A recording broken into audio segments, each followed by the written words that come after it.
పామరులను కూడా పండితులుగా మార్చి జ్ఞానాన్ని ప్రసాదించే అత్యంత శక్తివంతమైన జ్ఞానదేవత సరస్వతీదేవి.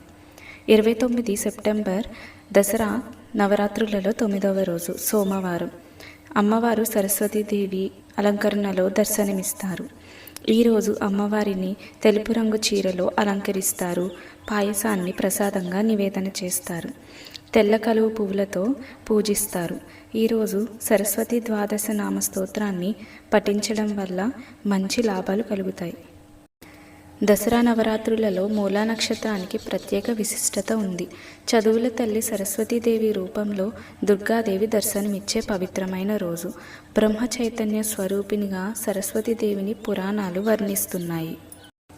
ఈ సోమవారం మీ దగ్గర దేవాలయాల్లో జరిగే సరస్వతీదేవి పూజకు మీ పిల్లలను తప్పనిసరిగా తీసుకువెళ్ళండి. ఆ అమ్మవారి అనుగ్రహం వల్ల మంచి చదువు ప్రాప్తిస్తుంది. ఈ వీడియో మీకు నచ్చితే లైక్ చేయండి, షేర్ చేయండి. ఇలాంటి మరిన్ని వీడియోస్ మీరు మిస్ అవ్వకుండా ఉండడానికి ఇప్పుడే సబ్స్క్రైబ్ చేసుకోండి. అమ్మవారి పేరు తప్పకుండా కామెంట్ చేయండి.